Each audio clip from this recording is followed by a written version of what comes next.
Pense em um hospital.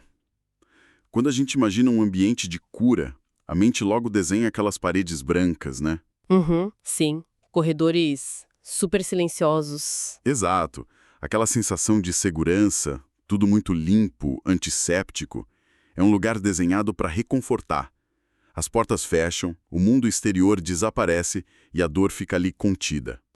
Essa é a nossa referência humana para conter danos. A gente cria essas bolhas de ordem, tipo, para conseguir lidar com o caos físico. Mas e se esse hospital fosse, na verdade, uma fortaleza medieval? Nossa!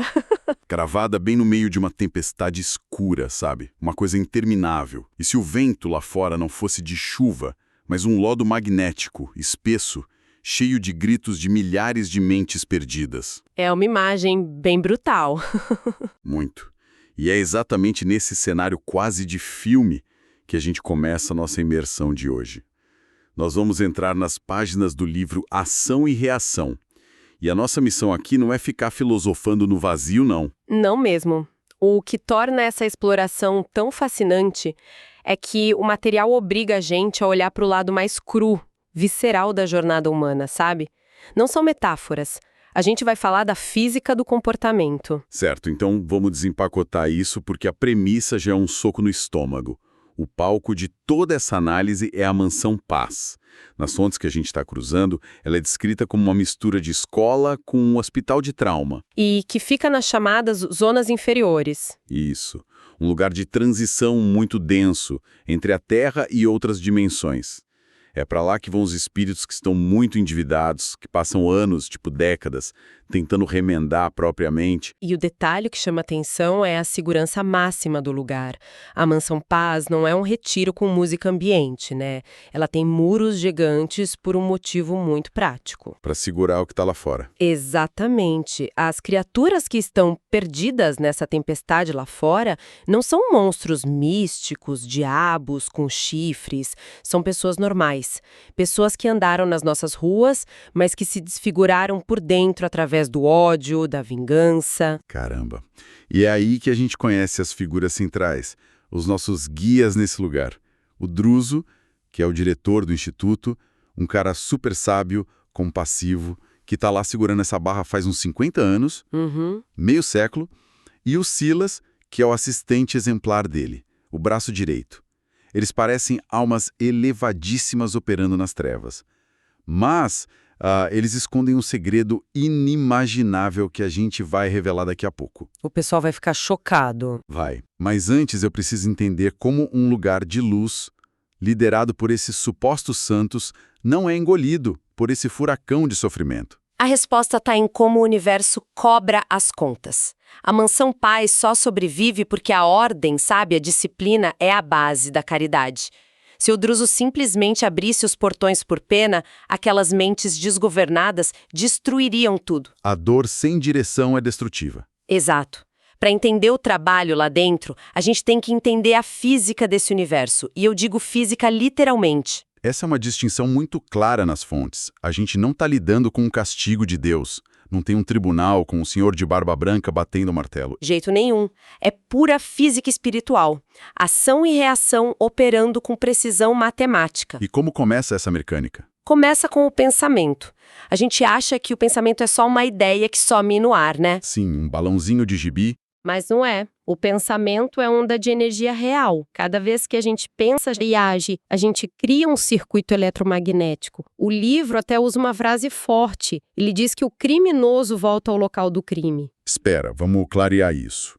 Não é pegar um ônibus e ir até a cena do crime fisicamente, né? Não. É a mente da pessoa. Ela cria um laço magnético com a ação. Se a pessoa comete uma crueldade extrema, a mente dela fica reprisando aquilo. Isso gera uma frequência tão densa que o próprio corpo espiritual que responde ao pensamento começa a se deformar. Nossa. Tudo que ela emitiu de dor volta como tormento íntimo, porque ela se trancou naquela frequência. É um eco que não para de bater na mente até enlouquecer. E é isso que gera os chamados débitos espirituais. O material traz 4 tipos de dívida.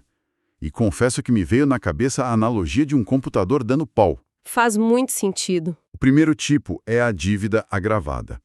Pelo que eu entendi, é tipo O sistema já está com vírus, o técnico te dá a chance de consertar e você vai lá e baixa mais arquivo corrompido. Exatamente isso. A pessoa ganha a chance de resolver o passado, mas foge e piora a própria situação. Aí o segundo tipo é a dívida estacionária. Que segue a sua analogia, é o sistema num loop infinito que trava a máquina, a pessoa congela no tempo, por causa de um remorso muito forte ou um ego inflado, a alma entra em hibernação. Ela não avança nada, mas também não cria dívida nova. Fica paralisada. Mas e quando começa a limpar? O terceiro tipo é a dívida aliviada. E aqui me lembra muito renegociar dívida no banco. Como assim? Se quem sofreu a ofensa lá atrás decide perdoar, ou se o devedor começa a trabalhar muito para o bem, é como se o gerente do banco tirasse os juros. Ah, sim! O peso diário diminui. Exato. Mas o valor principal da dívida ainda está lá. O universo exige que a energia seja equilibrada, né? E a moeda de pagamento passa a ser o amor e o serviço. O que nos leva para o quarto tipo, a dívida expirante. É quando o ciclo se encerra. A alma aceita as consequências sem revolta, paga a última parcela e o laço se desfaz. Livre, enfim. Vê isso na teoria muito louco. Mas ver isso aplicado na prática, lendo os casos da Mansão Paz, é de tirar o fôlego. E o primeiro caso ilustra bem aquela falha catastrófica de sistema, a dívida congelada, o caso de Sabino. O caso de Sabino é um mergulho muito profundo. Ele foi um barão brutal, aristocrata. Usou todo o poder para destruir vidas, acumular terras com sangue. A crueldade era tanta que esmagou o próprio corpo espiritual dele. E ele ficou congelado naquilo. Por mais de 1000 anos. 1000 anos de tempo nosso? Da Terra. 1000 anos terrenos inteiros. Durante esse tempo, a mente dele ficou alucinando que ele ainda era poderoso. Um delírio de grandeza ininterrupto. O corpo sutil dele foi se deformando, atrofiando. Faltava pensamento bom para manter a forma, né? Exato. E quando ele finalmente recebe a chance de dar um reboot nesse sistema, ele reencarna numa condição muito severa, como um anão paralítico, com deficiências mentais profundas. Ele não fala, depende de cuidados para tudo. Caramba! E quem cuida dele, quem limpa e alimenta com um amor absurdo, é a mãe dele, a Poliana. Olha, eu preciso fazer o papel de advogado do diabo aqui, porque isso é difícil de engolir. Dizer que uma deficiência severa assim é reflexo de erro do passado soa super insensível. Soa como culpar a vítima ou pior, castigo divino. Como o material justifica isso? O seu incômodo é essencial para desconstruir essa ideia. O material mostra isso num ângulo terapêutico. A deficiência não é um castigo para ele pagar pelo que fez sofrendo fisicamente.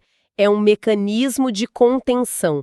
Lembra do computador? Lembro. Se a placa-mãe está pegando fogo, você reinicia no modo de segurança. Um modo onde várias funções ficam desativadas para proteger o sistema. Exato. Se o Sabino reencarnasse atlético, com poder, a inércia de 1000 anos de tirania ia fazer ele repetir tudo automaticamente. Ele ia agravar a dívida até se desintegrar. O corpo limitado é uma camisa de força amorosa. É uma pausa forçada. Isso muda toda a perspectiva. É proteção. E tem uma camada extra. A Poliana, a mãe, não caiu ali de paraquedas. No passado, ela foi cúmplice das atrocidades dele. Cuidar do filho agora é a forma que ela encontrou de reequilibrar a própria energia. Os dois se curam juntos ali. Feito agindo pelo afeto e não pelo chicote. E isso leva a gente direto para um segundo caso que me prendeu muito. A história do Adelino, que é o exemplo da dívida que é aliviada.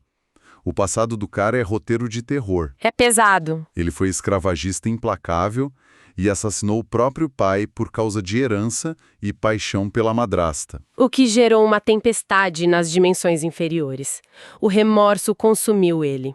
Mas a lei oferece a chance do recomeço físico através do véu do esquecimento na reencarnação. Sim, ele renasce sem lembrar de nada de forma racional, mas na vida atual o Adelino é um homem super simples, bom, só que ele enfrenta uma pobreza extrema e uma doença de pele terrível. Pelo que a gente falou, essa doença não é azar biológico, né? Não. É uma válvula de escape energética. O corpo físico está drenando aquela toxicidade do passado. Mas o que mais me impressionou não foi a doença.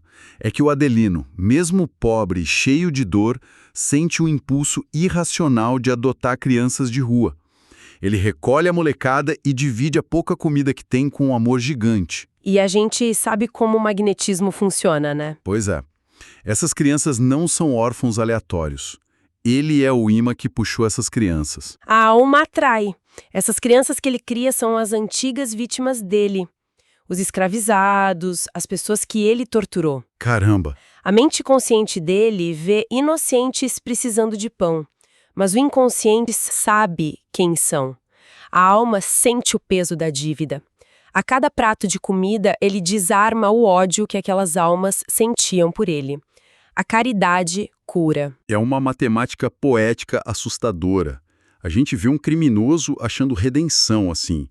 Mas se a lei vale para todo mundo, o que isso significa para as lideranças da Mansão Paz, o Druso e o Silas? A impressão que dá é que eles são anjos puros fazendo caridade. E é aí que o livro dá aquela rasteira na gente. A ideia de pureza intocável é destroçada, completamente. É o momento de maior choque. O Silas, o assistente exemplar, decide confessar o próprio passado. Ele conta que, séculos atrás, ele era um jovem herdeiro, filho de um homem muito rico.